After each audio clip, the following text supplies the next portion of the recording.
state have been training on this for that long.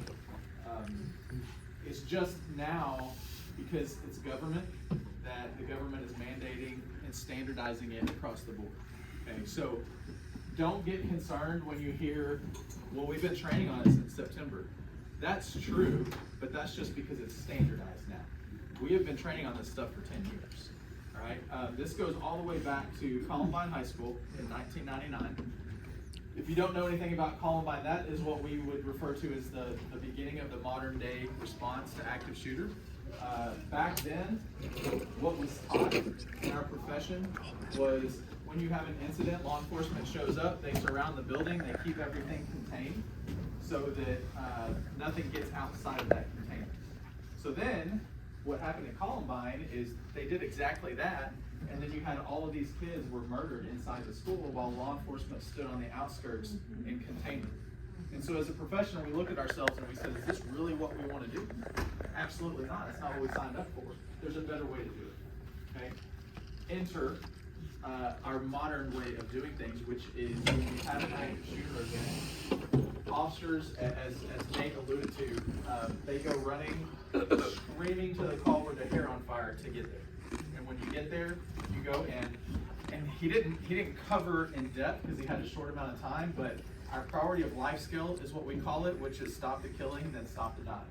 Okay? And all that means for you guys is if someone is, let's say something happens in this room, and half of you escape out of this room or headed to the doors, and police meet you on the way out, I'm basically going to shove you aside, even if you're bleeding, and tell you, keep going, keep going. And you're going to say, I'm shot, and I'm going to say, okay, keep going, and I got to get to where the guy is doing the shooting. Because as long as the shooting is happening, there's going to be more casualties. Right? Does that make sense? We're on the same page? Okay, so 30 minutes. I'm talking fast. So if something were to happen in this room, let's just talk about that. I'm not going to make you guys get up and do anything because A, we don't have time, and B, I don't want to make you uncomfortable because this is a church setting. But let's say for the sake of argument that we had someone come in this room right now and start opening fire. And by the way, we call it an active shooter event, but really what we call in law enforcement today is an active attack event. Because it may not be a gun. It may be a knife. It may be a bomb. It may be all kinds of things. It may be somebody with their bare hands that just comes in and starts attacking. Right? So we call it an active attack. That's within the last couple of years we've changed that verbiage. But if somebody comes in here, say a gun, right now, through this door, what do you do? And that is an actual question. Get under the table. Get under the table. Okay. Yes. No. Anything else? Out the door. Okay. Throw something at it. Throw something. Mm-hmm. Love that. Okay. Interrupt his I love OODA that. loop. Okay, that's enough. Calm down. No, that's man. You need to know the term OODA loop. I do. You want to tell them what that is?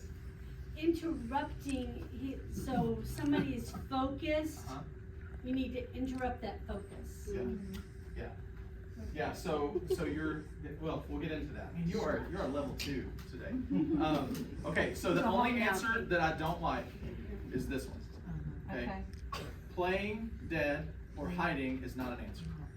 Okay, and I'll tell you why. Thank you for saying that. Well, yeah, because I've had active shooter training in the hospital setting, and where to hide. Run or hide. Not if he comes But not to the if door. he's Okay, you're hitting on something that you just are mistaking for. Run, hide, fight is what you've been taught. Okay, what we teach is avoid, deny, defend, which is synonymous, exactly the same thing. But let me explain what that means. Okay. The hide that you're talking about is not hiding under a desk. No, it's in a room with the dark and locking it. Yeah. Yes. Okay. So now we're on the same page. I like it. So let's talk about it. But in here, I don't see that. Okay. Well, you're right. So let's talk about what it looks like. I could give you a large document that is full of ways to survive, and not anybody in here is going to read it. Okay. That's the reality. Right. So what I'm going to do is I'm going to give you 3 words, and then we're going to talk about what that is. Avoid, deny, defend. ADD. Okay, those are the 3 words you need to remember in that order. Avoid means if I'm gone, I can't get shot. Okay? By the way, your kids know this. Your grandkids know this. They've been taught this in the schools. Why parents don't have to know it, I do not know. we have gone and taught every single teacher in every single school in the Hurst-Euless-Bedford area this exact same training. Not the Reader's Digest version, but the actual training, right? So your kids know this. Avoid means get out of there, okay?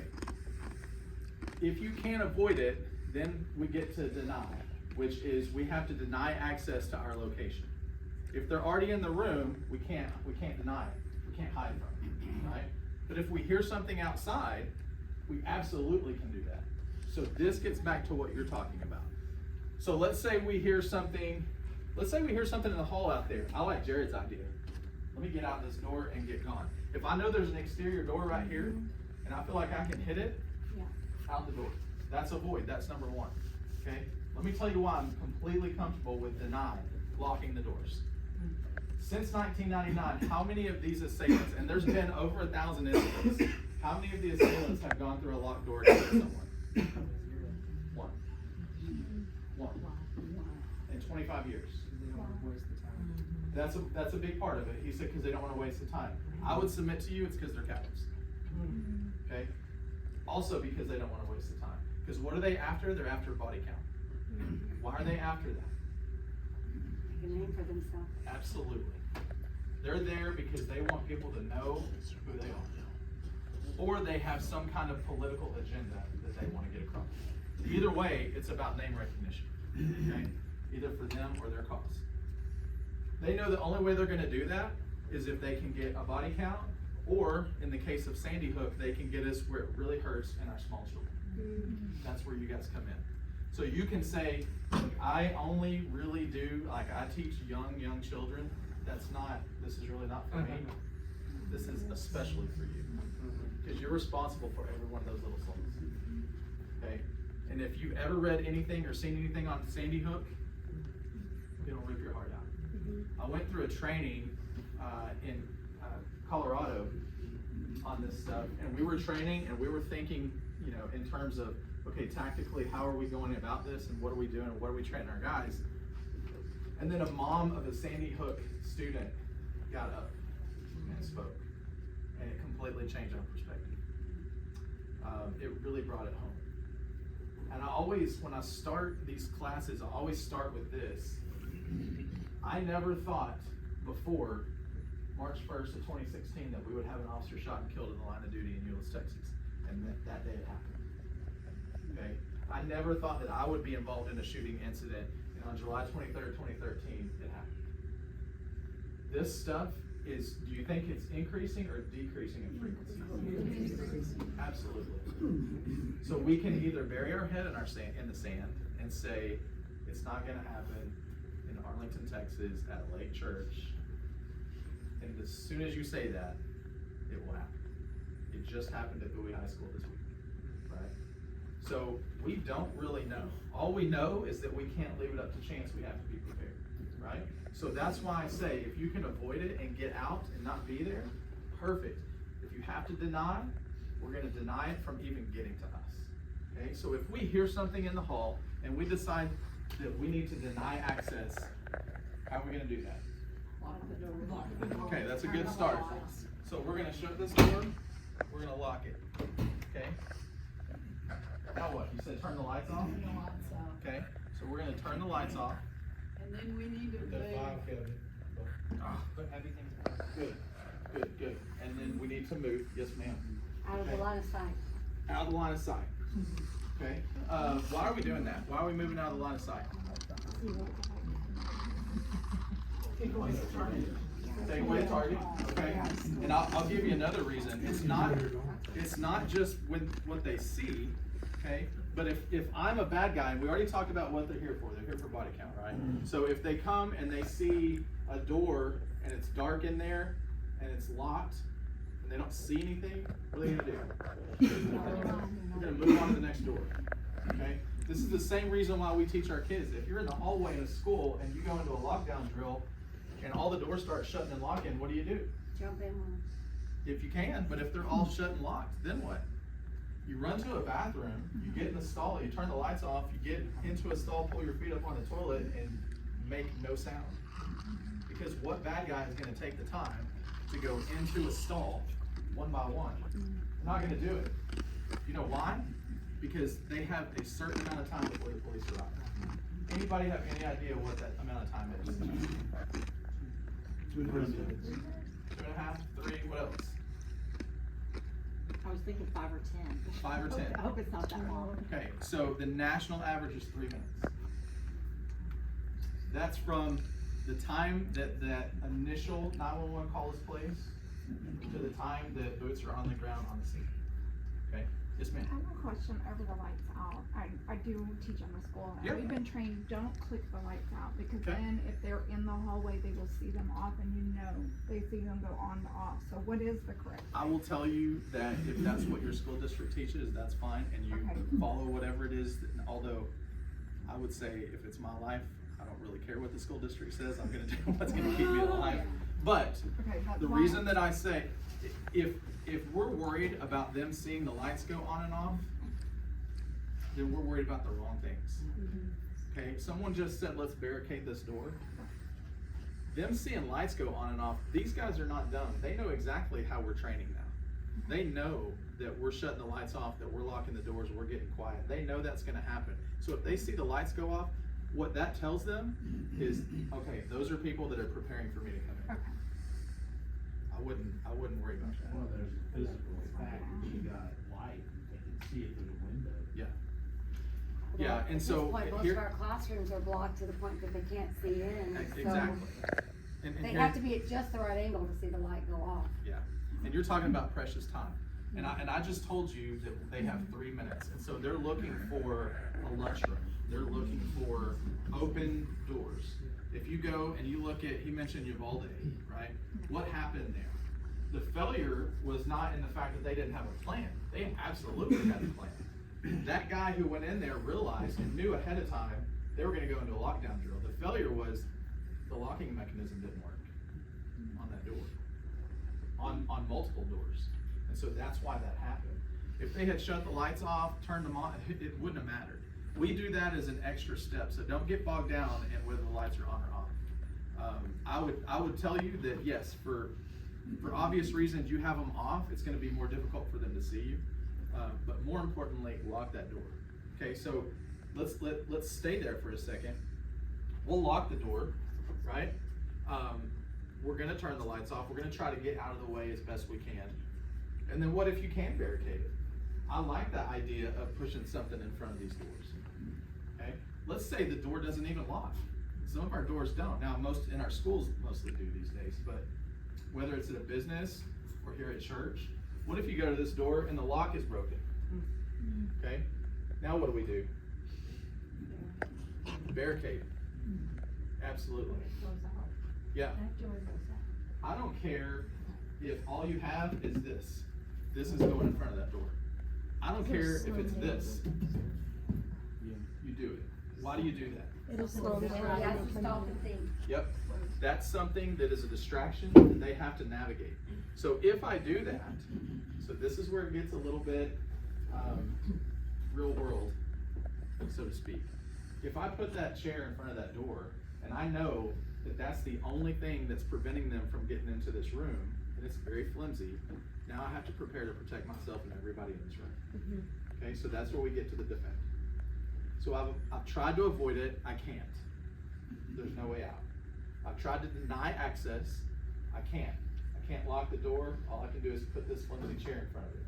But if I do that, say I'm in a classroom, I'm looking, I got a pair of scissors maybe, or I got an ink pen, whatever you can find, and if it's me, I'm right here.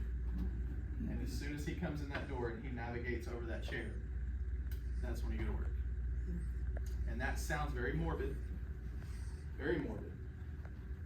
but tell that to the 24-year-old just out of college teacher who has a room full of kindergartners. Because the mindset is what keeps you alive, not the tactics. And I tell this to our officers all the time. It has nothing to do with how much you train. Although it's important that you train, but the actual survivability is about your attitude and your mindset. I have officers that would go through this training. I was over the active shooter training for a long time. And I have officers that would go through training with our simunition bullets, which are plastic bullets that we use, what we call force on force training. They'd get shot in the leg and they would go, I'm out. You're out? This isn't freeze tag. You know? And so we would stop everything, publicly admonish them, make them do push-ups so that the mindset changes, right?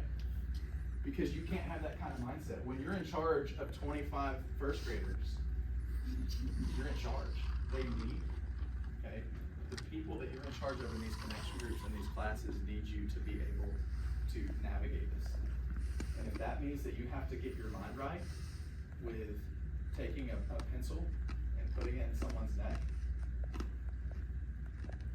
you gotta be right with that. Like we used to take our snipers on SWAT, they would apply, right, to become a sniper. And we would say, okay, let's go hunting.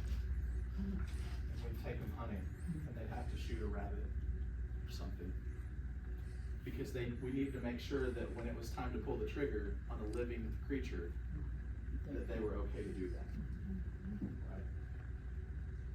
Pulling the trigger on a human being is no easy feat. But saving 20 lives, I'll take that all day long. All day long, right? That's the mindset that you have to have. I teach the teachers that when you go into an incident like this, they are, the obvious thing that they're going through is fear. They're going through this, oh my gosh, how am I gonna survive this? I'm scared. We talk about how their dexterity, they lose it, right? Their brain is not functioning because the oxygen, they're not breathing. Suddenly they have tunnel vision, they have auditory exclusion. All of this stuff is happening to their bodies and they can't figure out how to get past it. And so we teach simple breathing techniques and exercises for them to get through that stuff. There's a moment where you have to decide, I have to make some kind of decisive action. So if, for example, we took that pencil and we started stabbing our assailant, that gives everybody else time to do what? Escape or join in? Yeah. Because 7 people just doing this to an attacker is better than 1, right? And you're 100% right. It gives other people or other students a chance to get out. The chair becomes a weapon. The chair can become a weapon. You can use anything that you want, right? Those guys are not shy about using what it is that they have, so why should we be, right? And I tell the teachers, you have to shift from that emotion of being scared. What emotion do you think we want them to go to? I want them to be a mama bear. Yes. Anger. Not out of control anger where I'm just picking up chairs and flinging them, right? That's not what we're going to. But we are going to a protective anger because maybe it's not even the kids. Like, that's enough for me. I work at the LC and I work with those kids every day. And if somebody tried to touch them, or God forbid my own kids, yeah, somebody's gonna die that day, right? But that's the mentality that you have when you're with these kids, right? So we teach them, go to this place where you can just focus this anger onto, they're not gonna hurt my kids, they're not gonna hurt me today. I'm going home to the person I love at the end of the day. My wife is gonna see me. And that's the mindset that we have to have. So if that means that you need to avoid it, if you can, deny it, or defend, like we just talked about, that's what has to happen. Okay? How am I doing on time? 19 minutes. Cool. All right. So, okay, so let's talk about, do you guys see what happened at Bowie this week where they went to lockdown, right? I was just talking to Charlie Hope because his son Jackson goes to Bowie High School. And that happened right before school let out. You guys know what time Jackson got home that night? 11:30. They had a really hard time getting the kids out of their, I forgot what Well, they call it. but the reunification site. Thank you. Yeah, so here's the deal about that, and this is, I mean, I can't say this enough. As officers, I told you, we've been training on this stuff for over a decade. And what do we train on the most? I guess I should say they train now that I'm not one anymore. But what do they train on the most? It's getting to the bad guy and stopping the killing, because that's their business. And then After that gets done, then we transition to stop the dying, which means, you know, they're carrying tourniquets, they're carrying medical supplies on them. So they're doing some kind of triaging, first aid type stuff on scene. But as Nate talked about, they have rescue task forces, which means the fire department is coming in, linking up with the police department, and they're going hallway to hallway to treat anybody. In this situation in Bowie, they still have to do that. Because at the time, I know you guys can't believe this, but when you have teenagers, it runs rampant about what's happening, right? There's 9 shooters, there's 1 shooter, there's somebody bleeding out over here. You have no idea when you get on scene, okay? So it's hard enough to try to process through that, but then you have parents that are showing up because they're getting notice from their kids, right? So here's what I would tell you. If you're in a room like this and it happens and we lock down, we turn the lights off, give it 10 minutes. Give it 10 minutes, and I'm begging you at 10 minutes to get your phone out, text your loved one, and tell them you're okay. And it's real simple. I'm at the church, we're in lockdown, the police are here, I'm okay. I'll update you in 10 minutes. Update them in 10 minutes. Update them in 10 minutes. Update them in 10 minutes. Keep them updated. Does 2 things. Number 1, it lets them know you're okay. Right? That's important.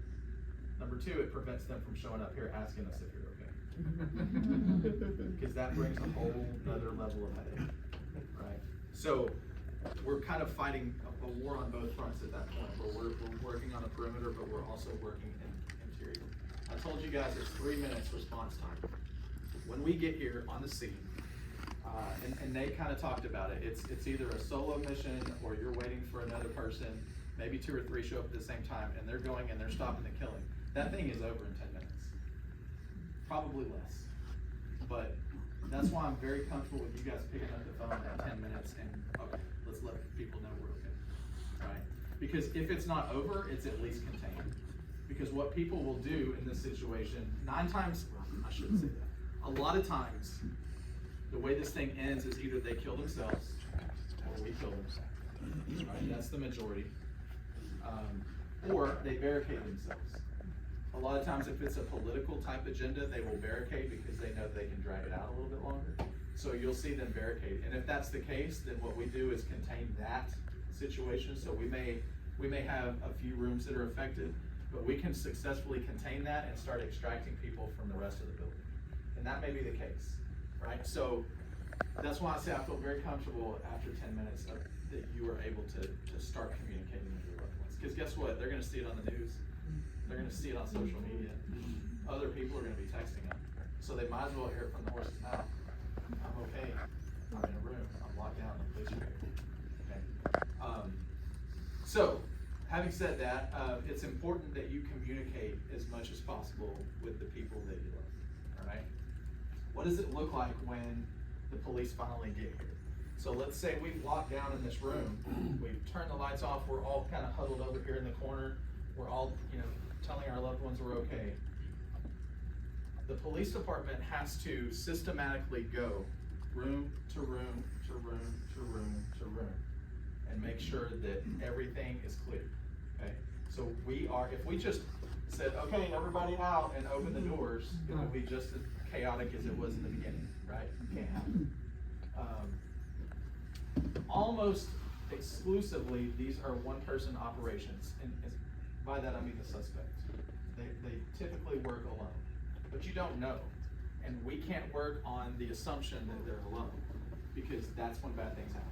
So we have to clear these doors, right? And so we teach everybody, don't open the door. If you hear, police, open the door, you don't, okay? Don't do it. Because like I said, these guys are smart too, and they know that we go into lockdown drills, and so those are tactics that they will use. We have a universal key to open these doors. If it's not a key, then it's a RAM, and we're gonna open it. And if it's really police, they're gonna tell you, police department, please back away from the door. Please back away from the door, we're coming in. And then that door will be breached. When that door gets breached, it's gonna be probably loud, and it's probably gonna be fairly dynamic. They're probably gonna point guns at you, but it's not because they don't like you. They're just trying to protect everyone involved, okay? So what they're gonna do is they're gonna come in, they're gonna order everybody hands up in the air. And then while one of them or two of them are covering you with weapons, one of them is going to say, okay, you come here, I'm gonna search you, make sure there's no weapons on you, what's your name? I'm gonna put you against that wall. Then I'm gonna take Ashley, I'm gonna do the same thing to her until everybody in the room is accounted for and safe. Once that's taken place, then we're gonna start working on extraction out in the hallway, okay? So, don't be offended that they're searching you. Don't be offended that they're pointing guns at you. They do like you, but they have to be as safe as possible, okay? So once I get everybody over here to this wall, I'm gonna ask, is anybody here not belong? Right, I'm gonna call them out in front of everybody. And so Becca's gonna say, yeah, this guy over here wearing the yellow shirt, he's been in here the whole time and I have no idea who he is. And then we'll deal with that accordingly. But most of the time it's gonna be, no, we're all supposed to be in this classroom. So, then what I'm gonna do is I'm gonna tell everybody, leave everything you have behind, take your cell phone, put it in your pocket, nothing else. Maybe a driver's license, if you know, the officers tell you that, but very, very few items are coming with you. Nothing in your hands. I'm gonna line you up at the door. I'm gonna stand at the door, I'm gonna open it up, and I'm gonna tell you, okay, when you come out, you're gonna make a right and follow directions of the officers down the hallway. We have established what we call security corridors, which means there's an officer at every corner. Not just for your classroom, but for every classroom and every nook and cranny of this building, okay?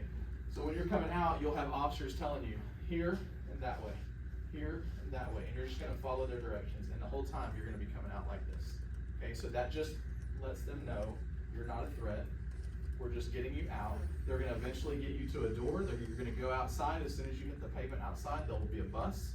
You're gonna get on that bus and you're gonna be taken to a reunification location. Okay? So, this is where it's important for you guys as young teachers, or teachers of the young. You're welcome. Yeah. So when we get you to the bus,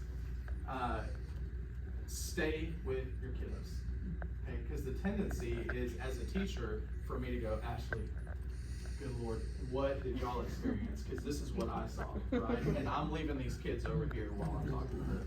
Don't do it. You can't do that. Those kids need you. They need you to be an adult with them. Okay? They need you to be the leader of that group. Even when you get to the reunification location, you're going to be put in an area by class. And the reason is because when I come to you, or an officer or worker comes to you and says, okay, do you have Johnny Smith in your class? I show that he's supposed to be on your roll, he's in your class. And you're like, I don't know, Johnny went over there to find his friend. That's gonna take a long time for us to get through all those people. So we ask that you keep your class together and sit together when you get there. Okay? That's hard. Yes, ma'am. I just have a question. So, when the officer comes in and pats us all down and stuff, are they gonna pat the 3-year-olds down too? No. Well, and I was thinking the same thing, like hands up, and how much of that happens, I mean, I'll be honest, I've not heard this side of it at my school training. They at won't all. teach a lot of this. Yeah. Well, and I'm elementary, so even a Yeah. lot of what you're saying, we don't teach a lot of the avoid or any of that. They teach Yeah. us if we can, but Right. the kids, you know, you're not gonna teach a 5-year-old to do any of this, because Oh, I no, who I beg knows to what differ. they're doing. If you go to HEB, all the kids know it. Arlington Classics Academy does it. The schools do it. Yeah. Okay. And not to, I don't want to get away from your question because I want to answer it. I'll give you an illustration. When we started using this, we taught a school in Euless, what was a Harmony Science Academy. And they said, we want you to use us as a test project for what it is that y'all are training you guys on. So the first time we did a lockdown drill, it was herding cats. The kids were everywhere. It was not silent at all, right? We did it like monthly, I want to say. By the end of that school year, couldn't hear a pin drop in that school. We taught the kids, and we asked them, why do you do this? Why do you do that? What should you be doing? And the kids were like, yeah, no big deal. Like I'd go into the bathroom stall and pull my legs up and turn the lights on. And then part we do. yeah, and then okay, once it's over with and you go out, where are you gonna go? Oh, that's when y'all pull us out and we walk in a line and we get on the bus and Yeah, and we stay with our teacher because it could be dangerous if we don't stay with our teacher. They know this stuff. So it does get taught. I think what you're seeing is, as you heard Nate say today, well, we're just now getting to where we're at the point where we're training standardized across the board. So there are agencies, there are school districts that aren't at the level yet, but that's what's coming if you haven't already. And honestly, I don't know if I told you or not because we got to go, but when's the last time someone died in a school fire in the state of Texas? Like 1951. Yeah, 60s. 60. But we still train on that all the time, right? But for whatever reason, as a state, the school districts have just recently started actually training on this stuff across the board. And this stuff happens all the time, right? So, I'm out of time. I have a ton more, but that's what I'll give you today. And if you want or need any more information on this stuff, please grab me. Please get me away from Katrina for 2 hours. Not kidding. Not kidding. Honestly, she is great. I don't want y'all to think that. But seriously, y'all find me, grab me, and I can give you more information. So it's something that we should do, I'm just thinking of our little preschool rooms, that I'm sure the doors don't lock. It's more. Do they do? Yeah, they do. Look at it. Look at it. Okay, so I was thinking, do we need to go in and kind of look and see what we have that we can shove in front of the door? Absolutely. In the children's area, the two outside rows of rooms have a nook like Yes. this. Yes. And that's the reason why I tell custodians to don't do that. Yeah. Because that's where we're That's a gonna tell the place. children to Yeah. go. And Miss Loretta, along those lines, one more thing. Think about Bowie High School this week and how long they were in there, for 8 hours plus, right? It took them 10 hours to clear Columbine High School when that happened. Where did they go to the bathroom? I heard someone say today, oh, well, my teacher let them out to go in the hallway to go. That defeats the whole purpose, right? We had our teachers get buckets, kitty litter, and a sheet. It's true. Yeah. And you know what? Works like magic. First of all, the little boys love peeing in a bucket. So, Shoot it. Yeah, actually, the big boys love peeing in a bucket too. But you put kitty litter in a bucket, you give them something to go in, and then you use the sheet as privacy, and it staves off a lot for a few hours. All right. At this point, they